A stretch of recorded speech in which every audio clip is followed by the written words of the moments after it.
Econoticias, el ir y venir de la política local y nacional tiene su espacio en el Ping Pong Político.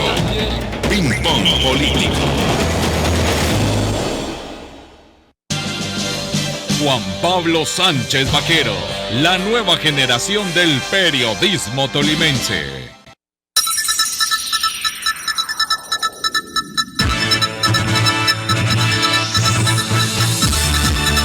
Este es el mega ping-pong político electoral de Econoticias de Ecos del Conveima. Hoy iniciamos este mega ping-pong político entrevistando al periodista del diario El Espectador de Bogotá, David Escobar Moreno, porque ha publicado una interesante y profunda investigación sobre la historia pendiente y no contada de los Juegos Nacionales 2015 y los líos judiciales que hoy tiene el contratista de la segunda parte de la Ruta del Sol 2, reemplazo de Odebrecht, el famoso grupo multinacional Ortiz español.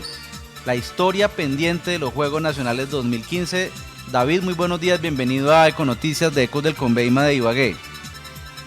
Hola Juan Pablo, gracias por tu invitación. David, ¿qué es lo que no se ha investigado del caso de los Juegos Nacionales 2015 y que involucra al grupo Ortiz, sucesor de Odebrecht, en la Ruta del Sol 2? Juan Pablo, sí, básicamente este domingo contamos en el periódico la existencia de un informe que hay desde marzo de 2019 en el que uno de los cerebros de ese famoso desfalco que vio esa justa deportiva, Jorge Alexander Pérez, pues conoció en los expedientes judiciales y sobre todo en este como el chatarrero, hace una serie de declaraciones contra la cúpula del Grupo Ortiz, como tú lo advertías al inicio de la entrevista, y además de su declaración,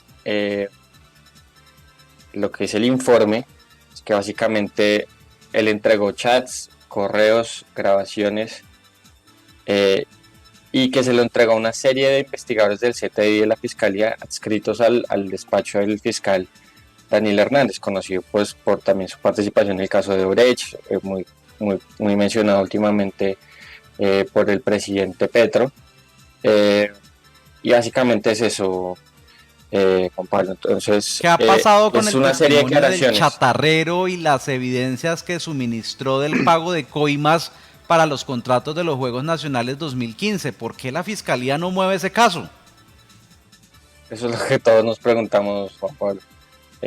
Nosotros nos comunicamos hace casi una semana con la Fiscalía y lo que nos dijeron es que no se podían pronunciar al respecto porque básicamente hay dos procesos en medio contra el chatarrero y eso, digamos, legalmente puede acarrear un tipo de inconvenientes para ellos, para su estrategia, su teoría del caso. Entonces, a mí me parece un poco rebuscada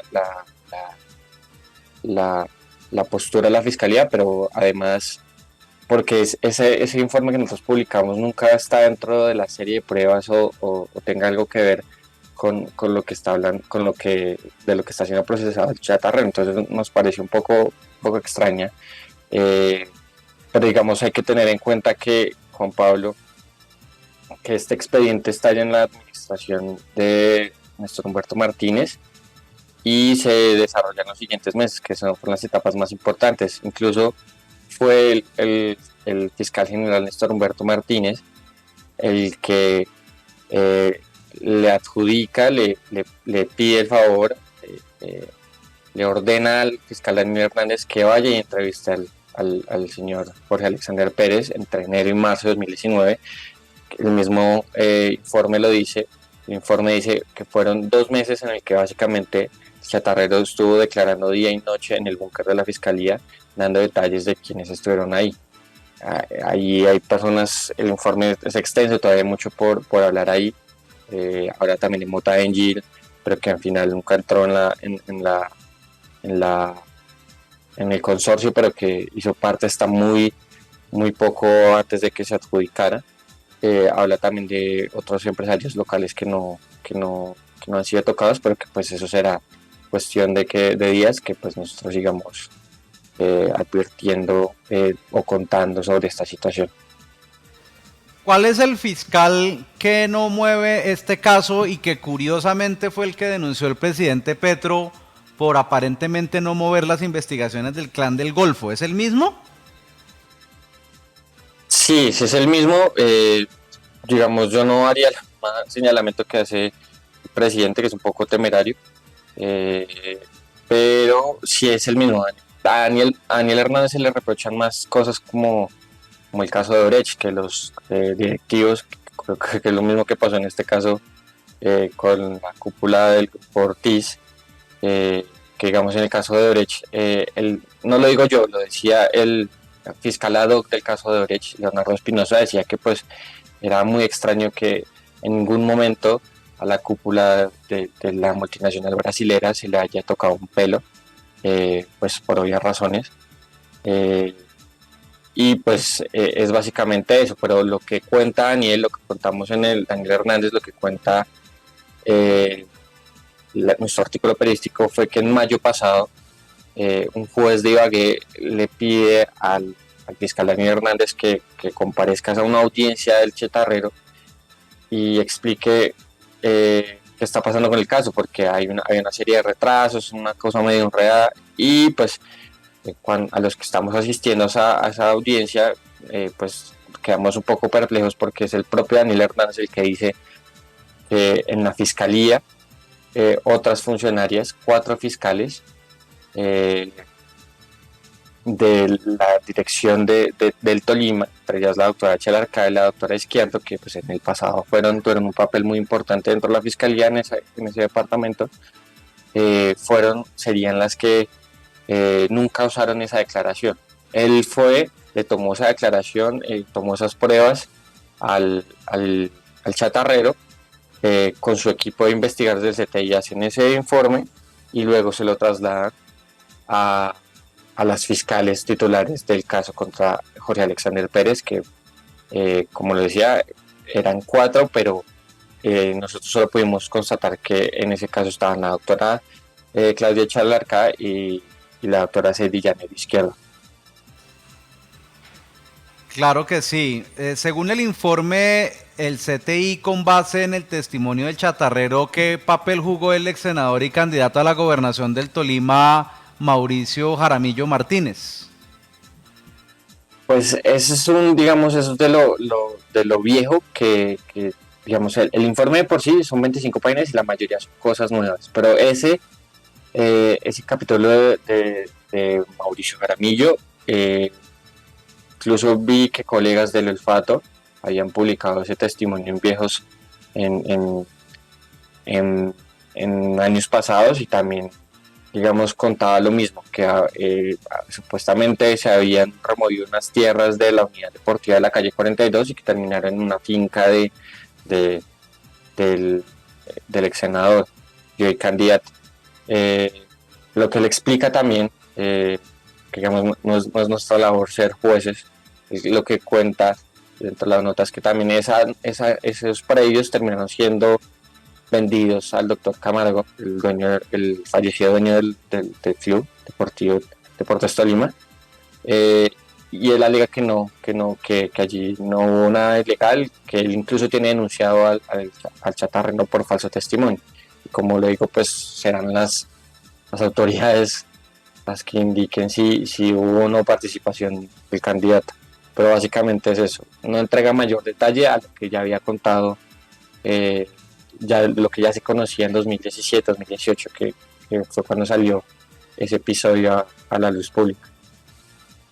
¿La casa matriz del Grupo Ortiz conocía los pagos de coimas para que les adjudicaran los contratos? Eso es lo que dice el Chatarrero. Eso es lo que queda consignado en el informe. Dice que por lo menos 7 personas, para ser más precisos, 7 personas fueron las que aprobaron y acordaron esa coima del 8% para quedarse con una de las obras. Hay un episodio que hay ahí en el informe en el que se narra que Jorge Alexander Pérez va a España o a Madrid sin previo aviso, y habla con la cúpula del Grupo Ortiz. Y en el informe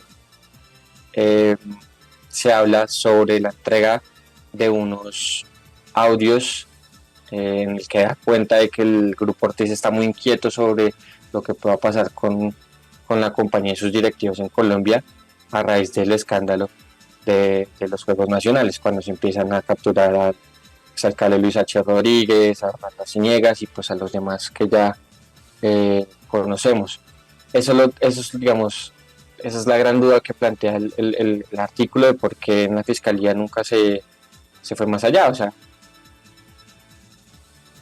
hay una serie de pistas, de documentos, fechas exactas, personas, facturas, fotos de carros en los que pues digamos no se entiende por qué la fiscalía no fue más allá y pues nos parece un poco más increíble la respuesta que nos dio la fiscalía ante su pronunciamiento pues la última semana. No encontramos no encontramos mérito alguno en esa respuesta. ¿Por qué les llamó la atención desde El Espectador a este caso tan importante para Ibagué y ahora que tiene conexidad con la segunda línea del tramo del Sol 2? Es decir, lo que hoy era un escándalo, o ayer, perdón, era un escándalo en Colombia con el entramado de Odebrecht.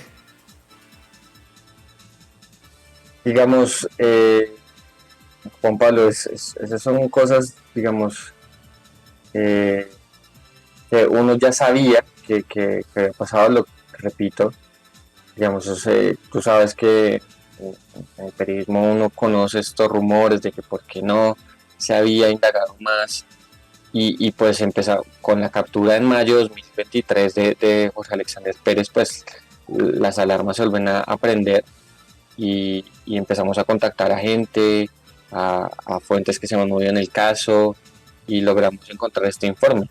De lo que creemos hay mucha más prueba en la fiscalía y que pues es lo que tú advertías y lo que advertíamos en la nota judicial, pues es un episodio que no se ha indagado y que no solo lo hemos publicado nosotros, sino que los antiguos abogados de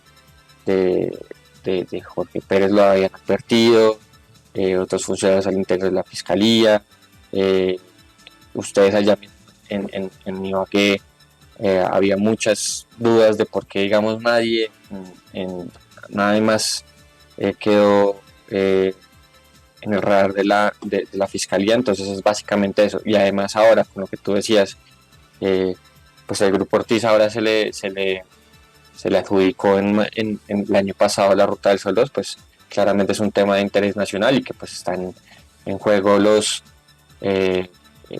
dinero público. Entonces pues nuestro deber, como bien sabes, es estar ahí encima viendo qué es lo que está sucediendo. ¿Hay más políticos del Tolima y de Colombia mencionados por el chatarrero?